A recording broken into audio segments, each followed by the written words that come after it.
Salut à tous. Donc, comme dit dans la vidéo, petite présentation enfin de l'Arieju, qui suivra avec un petit comparo de l'ADT, qu'on voit un petit peu les différences qu'il peut y avoir entre les deux marques, et ouais, je vais pas dire les évolutions, mais les différences entre un véhicule de 2018 et un des années 2007, je crois, ou 2008. Voilà. Donc, on va commencer par la Rieju. Donc, Rieju MRT, pardon. Donc c'est une MRT Pro, mais comment dire, version Trophy. Donc édition limitée, voilà. Voilà, 600, à 1000 exemplaires, j'ai la 609. Voilà. Donc petite particularité, bon bah, du rouge un peu partout. Les jantes, bien évidemment, désolé, elles sont dégueulasses, faut que je nettoie tout ça. J'ai honte. Mais bon, sinon elles sont vraiment très belles. L'avant ça irait peut-être mieux, non, elle est aussi dégueulasse, enfin bref. Voilà, avec du gros disque Galfer à l'avant. Une grosse fourche R16V, donc différenciable à sa couleur rouge, et je crois qu'elle a un diamètre un peu plus gros que celle de la MRT Pro. Elle est non réglable. Je sais pas si sur la Pro c'est réglable, mais bon. Voilà, on va continuer le petit tour. Donc le freinage, ouais, c'est Galfer avant-arrière, hein, avec des petits freins Wave. Voilà. Trophy 2.0, voilà.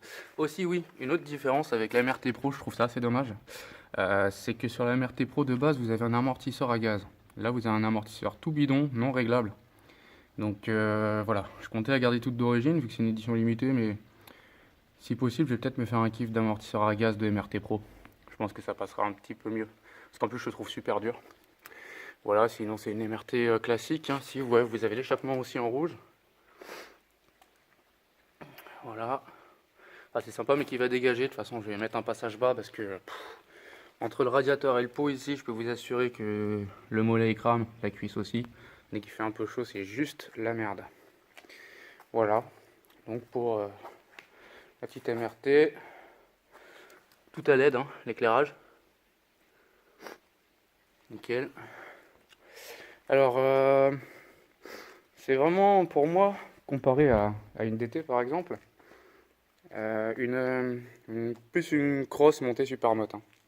Il n'y a vraiment rien, il n'y a pas de batterie, il n'y a que dalle. Il faut absolument que je la démarre. Hop, je vais vous la démarrer quand même. Vous voyez, voilà, con. Petit coup de starter parce que c'est starter manuel aussi. Voilà. Hein. Bon, un instant.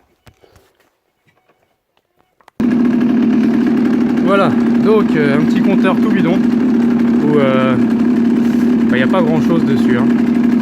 Attendez, je vais essayer de virer le flash. Je sais pas si je pourrais, non bon bref. Donc voilà, juste deux pauvres boutons. Les triples, le kilométrage, tout ça, bon les infos de base. Juste un bouton pour les initialisations, c'est tout, il n'y a rien d'autre. Il n'y a pas de jauge à essence parce que vous avez un bon petit robinet de famille. Voilà. Donc pour ça je dis que ça ressemble plus à une moto de cross transformée. Je vais couper, on m'entend plus, voilà.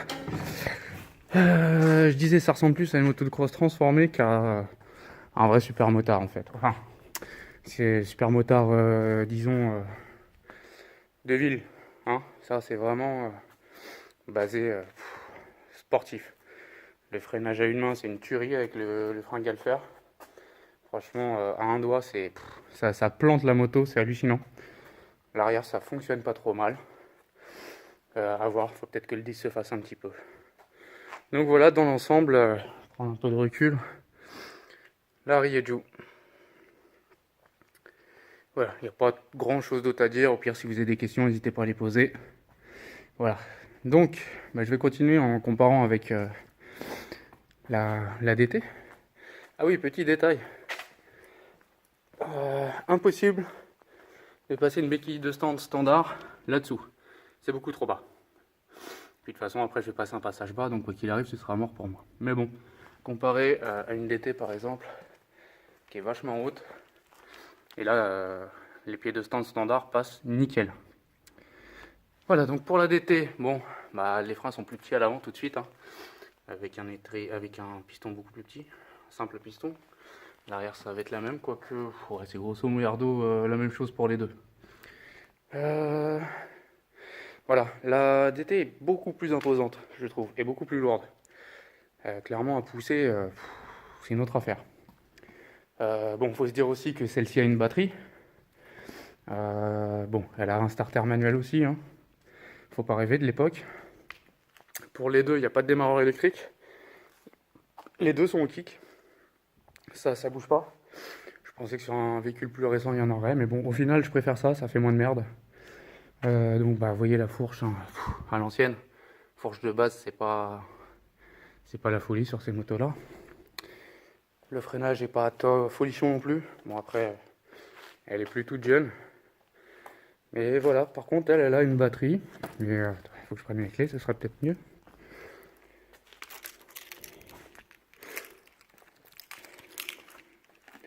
Bon, c'est pas d'origine, c'est moi qui l'ai rajouté, bien sûr. Petit support GPS, ça sert toujours. Voilà. Celle-ci, par contre, est super équipée. À ce niveau-là, franchement, il n'y a rien à dire, hein. Le cadran est hyper complet. Vous avez plein de modes différents. Petit compteur, le trip, partiel, je crois. Ça, c'est le kilométrage, 16 000. Excusez-moi, on va verra mieux comme ça. Qu'est-ce qu'on a là? Ça, c'est le régime moteur. Voilà, en bas de la vitesse. Qu'est-ce qu'on a là? Ah, là, quand c'est là, on vient changer, voilà, ce qu'il y a en haut de l'écran. Donc vous avez la charge de batterie, la température moteur, et là c'est un compte tour en fait, mais gradué. Voilà, donc un compteur qui est super méga équipé quoi. Voilà. Donc sinon après grosso merdo c'est un peu la même chose. Mais voilà les différences, au final il n'y a pas eu beaucoup d'évolution je trouve sur les motos. Quand on voit le prix que ça coûte à l'achat, c'est assez hallucinant. Voilà, petite différence, celle-ci on a un peu moins chaud parce qu'il y a le pot passage haut qui passe de ce côté et le radiateur de celui-ci. Et les cuisses sont déjà un petit peu mieux protégées par les carénages du radiateur. Bon, je vous rassure, ça chauffe quand même hein, quand on est en plein été. Mais sinon, hormis ça, c'est un petit peu mieux fait. Donc l'arrière et Joe, ils ont tout mis du même côté, ça chauffe à mort. Et vous voyez, niveau carénage, il n'y a pas lourd. Hein. Voilà, bon, les grosses différences que j'ai trouvées entre les deux motos. Voilà, je crois que j'ai fait le tour. Écoutez les amis, on va se laisser là-dessus. Et puis voilà, si vous avez des petites questions, n'hésitez pas. Je serai là pour y répondre. Allez, à plus.